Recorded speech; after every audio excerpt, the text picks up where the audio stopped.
I wanna be the very best that no one ever was. Assalamualaikum warahmatullahi wabarakatuh. Selamat datang di pembelajaran online IPA terpadu untuk siswa kelas 9. Pada kesempatan hari ini kita akan membahas materi tentang bab 4, yaitu yang berjudul listrik statis dan gejalanya di dalam kehidupan. Contoh dari listrik statis adalah penerapannya ada pada mesin fotokopi dengan cara pada permukaan foto konduksi diberikan listrik positif yang dibiarkan menyentuh gambar dari dokumen. Penimbunan listrik ini dihamburkan pada bagian yang bersentuhan tersebut. Serbuk yang bermuatan negatif nantinya akan dihamburkan dan akan menempel pada bagian yang bermuatan positif karena adanya gaya elektrostatis. Kemudian selembar kertas diletakkan pada gambar yang terbentuk oleh serbuk dan diberikan muatan positif. Sehingga serbuk yang bermuatan negatif itu akan tertarik oleh lembaran kertas yang tadinya bermuatan positif yang terlepas dari fotokonduktor. Pemanas kemudian meleburkan gambar yang terbentuk oleh serbuk itu dan menyatu dengan lembaran kertas. Gambar pada kertas inilah yang menjadi duplikasi atau kopian dari gambar aslinya. Nah, untuk mengenal lebih jauh apa itu listrik statis, maka akan kita bahas pada pertemuan kali ini. Adapun yang akan kita bahas adalah pada kesempatan kali ini kita akan membahas bagian A dan bagian B, yaitu tentang bagian A dan bagian C ya. Benda bermuatan listrik, kemudian hukum Coulomb, dan juga kawat penghantar listrik. Oke, kita langsung saja pada pembahasan yang pertama, yaitu tentang benda bermuatan listrik. Benda bermuatan listrik didasarkan pada teori partikel, benda itu terdiri atas atom-atom. Di dalam atom-atom terdapat 3 partikel, yaitu positron, elektron, dan neutron. Positron adalah partikel atom yang bermuatan positif, sedangkan elektron merupakan partikel atom yang bermuatan negatif. Dan neutron merupakan partikel atom yang tidak bermuatan. Positron dan neutron membentuk inti atom yang dikelilingi oleh elektron. Partikel atom atau inti atom dan elektron memiliki gaya tarik atau gaya ikat inti atom. Berdasarkan kenyataan ini, atom dapat dibedakan menjadi atom netral, atom bermuatan positif, dan atom bermuatan negatif. Karena benda tersusun atas atom-atom, maka muatan atom-atom akan mempengaruhi muatan benda. Muatan benda itulah yang disebut sebagai listrik statis. Nah, di sini tampak pada gambar, suatu atom dikatakan netral jika jumlah elektronnya sama dengan jumlah protonnya. Kemudian, atom dikatakan bermuatan positif jika jumlah elektronnya lebih sedikit daripada jumlah protonnya. Kemudian, atom bermuatan negatif atom bermuatan negatif terjadi karena atom itu kelebihan elektron atau jumlah elektronnya lebih banyak daripada jumlah proton.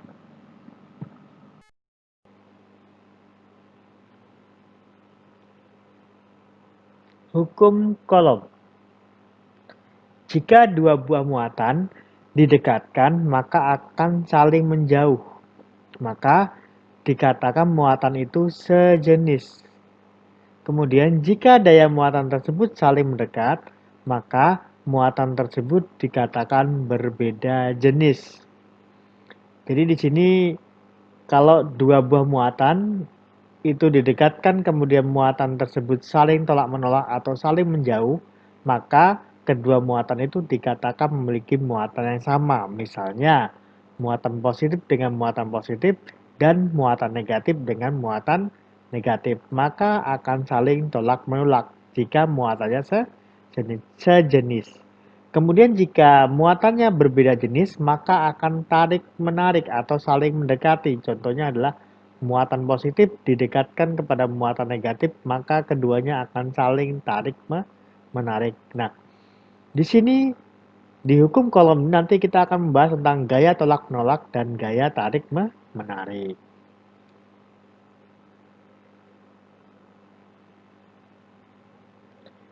Kemudian, menurut Charles Augustin de Coulomb, besar gaya tarik-menarik atau tolak-menolak antar dua muatan listrik sebanding dengan muatan-muatannya dan berbanding terbalik dengan kuadrat jarak antara keduanya.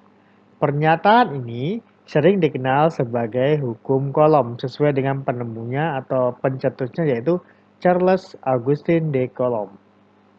Nah, menurut hukum Coulomb ini, gaya tarik atau besar gaya tarik menarik antar muatan dan juga tolak menolaknya itu sebanding dengan muatan-muatan yang dikandung oleh atom atau partikel tersebut dan berbanding terbalik dengan kuadrat jarak antara keduanya. Jika dituliskan dalam matematis, maka akan menjadi F sama dengan K dikali Q1 dikali Q2 dibagi R pangkat 2 dengan pengertian sebagai berikut. F itu adalah gaya Coulomb atau gaya listrik satuannya Newton. Q adalah muatan listrik satuannya Coulomb, bisa juga ditulis C besar. R adalah jarak antar muatan meter. K adalah konstanta 9 kali 10 pangkat 9 N M pangkat 2 per C pangkat 2. Oke, kita akan langsung masuk ke contoh soalnya. Contoh soal pertama, dua buah muatan yang sejenis, artinya kalau sejenis itu kalau salah satunya positif berarti yang lain juga positif. Besarnya 2 kali 10 pangkat negatif 6 kolom dan 6 kali 10 pangkat negatif 4 kolom. Jika jarak kedua muatan 6 cm, berapakah gaya kolom yang dialami kedua muatan? Oke, kita akan cari dulu atau kita tentukan dulu apa yang diketahui. Yang diketahui adalah Q1-nya sama dengan 2 kali 10 pangkat negatif 6 kolom, Q2-nya adalah 6 kali 10 pangkat negatif 4 kolom. Sedangkan R atau jaraknya adalah 6 cm atau kalau dirubah menjadi meter adalah 0,06 atau kalau diubah ke pangkat menjadi 6 kali 10 pangkat negatif 2. Yang ditanya adalah gaya kolom. Oke, langsung kita jawab. Jawabannya adalah F sama dengan K dikali Q1 dikali Q2 dibagi R pangkat 2. Menghasilkan hasil sebagai berikut. Ya, 6 dikali 6 atau 6 pangkat 2 itulah 6 dikali 6 menjadi 36 kali 10 pangkat negatif 4. Atau 9 kali 10 pangkat 9 dikali 2 kali 10 pangkat negatif 6 dikali 6 kali 10 pangkat negatif 4 dibagi dengan 36 kali 10 pangkat negatif 4 menghasilkan gaya kolomnya sebesar 3 kali 10 pangkat 3 Newton atau 3000 Newton. Jelas ya? Oke, sambil dihitung sendiri di rumah kemudian dipahami lagi. Tapi hasilnya adalah 3 kali 10 pangkat 3 Newton. Oke, selanjutnya kita masuk ke materi tentang interaksi antar muatan juga dapat dijelaskan dengan menggunakan elektroskop. Mula-mula, daun elektroskop netral. Ketika benda bermuatan negatif didekatkan pada tutup logam, terjadilah gaya tolak-menolak antar elektron pada benda dan tutup logam. Hal ini menyebabkan elektron-elektron pada tutup logam banyak mengalir ke bawah. Akibatnya, plat logam dan daun elektroskop keduanya bermuatan negatif. Hal itu menyebabkan daun elektrod mekar karena terjadinya gaya tarik-menarik atau tolak-menolak. Ya, betul. Yang terjadi adalah gaya tolak-menolak karena keduanya bermuatan negatif sehingga saling tolak-menolak. Kemudian, jika benda bermuatan positif didekatkan ke tutup logam, daun elektroskop mekar karena plat logam dan daun elektroskop keduanya bermuatan positif. Oke, ini adalah gambarnya. Nah, ini saat benda bermuatan negatif didekatkan, maka keduanya akan memiliki muatan negatif sehingga akan saling tolak-menolak. Kemudian ketika benda bermuatan positif didekatkan, ya, ketika benda bermuatan positif didekatkan, maka salah satunya akan kekurangan elektron sehingga salah satunya akan menjadi bermuatan positif juga sehingga daunnya atau logam ini turun karena terjadi yang namanya tarik menarik. Oke, selanjutnya. Kemudian gaya listrik juga termasuk gaya tak sentuh karena terjadi gaya tapi tidak melalui sentuhan atau tidak ada kontak antara benda yang dikira gaya dengan gayanya. Kemudian ruangan di sekitar benda bermuatan listrik tempat gaya-gaya listrik bekerja disebut medan listrik. Medan listrik itu digambarkan dengan garis-garis gaya listrik yang berawal dari muatan positif dan berakhir pada muatan negatif. Jadi kalau digambarkan seperti ini, pola garis gaya listrik. Ini untuk muatan positif dan sebelahnya adalah untuk muatan negatif. Kalau muatan positif itu dia keluar, sedangkan muatan negatif dia masuk. Dan kalau digambarkan untuk gaya tarik menarik, ya untuk gaya tarik menarik, si positif masuk ke negatif, demikian juga sebaliknya. Sedangkan ketika tolak menolak, kedua gaya saling tidak menyambung dan seperti ada penolakan di antara kedua benda tersebut. Oke, selanjutnya, aliran elektron hanya dapat terjadi dari benda yang mempunyai kandungan elektron tinggi ke benda yang mempunyai kandungan elektron rendah. Jadi, elektron ini atau muatan negatif ini dialah yang bisa berpindah dari satu atom ke atom yang lain. Terutama atom yang kekurangan elektron dia akan berpindah. Nah, sehingga aliran elektron hanya dapat terjadi dari benda yang mempunyai kandungan elektron tinggi ke benda yang mempunyai kandungan elektron rendah. Nah, dari situ ada besaran yang kita kenal dengan kuat medan listrik atau kalau dirumuskan menjadi E sama dengan F dibagi Q atau E sama dengan K dikali Q dibagi R2. E itu adalah kuat medan listrik, satuannya Newton per kolom. F adalah gaya tarik menarik antar muatan Newton. Q adalah muatan listrik C. K adalah konstanta 9 kali 10 pangkat 9 seperti yang tadi ya. Oke, kita akan langsung masuk ke contoh soal tentang kuat medan listrik. Contoh soal. Titik A berada pada jarak 5 cm dari muatan sebesar 10 mikrokolom. Besar dan arah medan listrik pada titik A adalah K sama dengan 9 dikali 10 pangkat negatif 9 jika K ya. K-nya sudah kita ketahui yaitu 9 kali 10 pangkat 9. 1 mikrokolom itu sama dengan 10 pangkat negatif 6 kolom. 1 mikrokolom itu sama dengan 10 pangkat negatif 6 kolom. Pembahasannya yang diketahui adalah muatan listriknya 10 mikrokolom maka akan dirubah menjadi 10 dikali 10 pangkat negatif 6 kolom. Jarak antara titik A dan muatan listrik adalah 5 cm atau 0,05 meter atau 5 kali 10 pangkat negatif 2 meter. K-nya 9 kali 10 pangkat 9. Maka akan kita jawab menggunakan rumus E sama dengan K dikali Q dibagi R pangkat 2. Oke, 9 kali 10, 90. 5 kali 5, 25. Oke, perhatikan pangkatnya. Di sini Bapak akan menjelaskan operasi pangkat untuk mengingatkan kalian. Tentunya masih ingat, pangkat itu kalau dikali, pangkatnya dijumlahkan. Dan kalau dibagi, pangkatnya dikurangkan. Oke, kita mulai dari perkalian antara 9 dengan 10. 9 kali 10, 90. Pangkat 9 ditambah negatif 6 berapa? Di 3. Oke, 3 ya.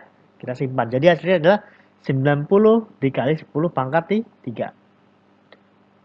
Kemudian kita akan bagi 90 ini dengan 25. 90 dibagi 25 adalah 3,6. Ingat, pangkat kalau dibagi dikurang. Pangkat 3 dikurang negatif 4. Pangkat tuh 7. Hasilnya adalah 3,6 kali 10 pangkat tuh 7. Kemudian kita akan menentukan arahnya. Kira-kira kemana arahnya? Kemana arahnya? Ya, kemana arahnya? Arahnya adalah dia menjauhi titik A. Nah, dia menjauhi titik A. Karena arahnya bernilai positif sehingga dia menjauhi titik A. Oke, selanjutnya adalah tentang potensial listrik. Potensial listrik dapat diartikan sebagai usaha yang diperlukan untuk memindahkan muatan positif sebesar satu satuan dari tempat tak terhingga ke suatu titik tertentu. Potensial listrik dapat pula diartikan sebagai energi potensial listrik per satuan muatan penguji. Rumusnya adalah V sama dengan V dibagi Q. Atau potensial listrik sama dengan energi listrik dibagi dengan muatannya. Ini satuannya. Contoh soalnya silakan lihat di buku, ada di situ. Kalau perlu dikerjakan nanti soal-soal yang mudah yang mirip dengan contoh soal ini ya. Yang mirip dengan rumus potensial listrik ini silakan dikerjakan nanti. Kemudian kita lanjut ke kawat penghantar listrik. Besar hambatan suatu kawat penghantar sebanding dengan panjang kawat penghantar, artinya semakin panjang penghantar, makin besar hambatannya. Kemudian bergantung pada jenis kawat bahan, sebanding dengan hambatan jenis kawat, dan berbanding terbalik dengan luas penampang kawat, artinya semakin kecil luas penampangnya, makin besar hambatannya.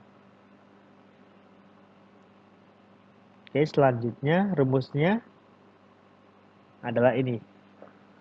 Nah, silakan dicatat, di bukunya juga ada. Untuk contoh soalnya mungkin akan kita bahas nanti, karena keterbatasan waktu ya. Yang terakhir, kita akan membahas tentang kemampuan bahan. Jadi kemampuan bahan untuk menghantarkan arus listrik disebut sebagai konduktivitas listrik suatu bahan. Bahan-bahan yang mudah dilalui arus listrik disebut sebagai konduktor. Contohnya adalah aluminium, perak, dan seng. Bahan-bahan yang tidak dapat atau sukar dilalui arus listrik disebut sebagai isolator. Contohnya adalah kayu, kertas, dan kaca. Setiap bahan atau zat mempunyai kemampuan untuk menghantarkan arus listrik yang berbeda-beda. Kemampuan bahan untuk menghantarkan arus listrik disebut konduktivitas listrik suatu bahan. Bahan-bahan yang mudah dilalui arus listrik disebut sebagai konduktor.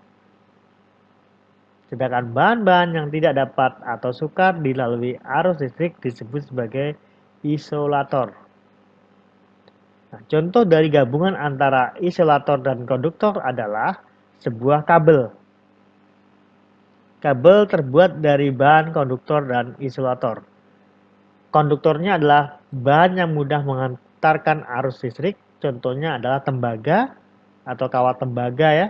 Sedangkan isolatornya adalah pembungkus dari kabel itu atau plastik yang membungkus si kabelnya. Supaya apa? Supaya kawat tembaga ini ketika dialiri arus supaya tidak langsung mengalami kontak dengan dunia luar sehingga tidak berbahaya bagi manusia dan juga bagi hewan-hewan lain. Karena kalau misalnya terkelupas, kemudian arus mengalir, kemudian terpegang secara langsung, maka akan menimbulkan yang namanya kesetrum. Jadi itu adalah contoh kecil dari pemanfaatan bahan isolator dan konduktor dalam bidang kelistrikan. Contohnya lain banyak, bisa dicari ya. Oke, mungkin itu saja pertemuan kita pada pagi hari ini atau pada hari ini. Kurang lebihnya Bapak mohon maaf, tetap semangat belajar, semangat menuntut ilmu, dan jangan lupa selalu berdoa supaya keinginan yang kalian inginkan atau cita-cita yang kalian inginkan bisa tercapai. Sekian, Bapak Heri. Assalamualaikum warahmatullahi wabarakatuh.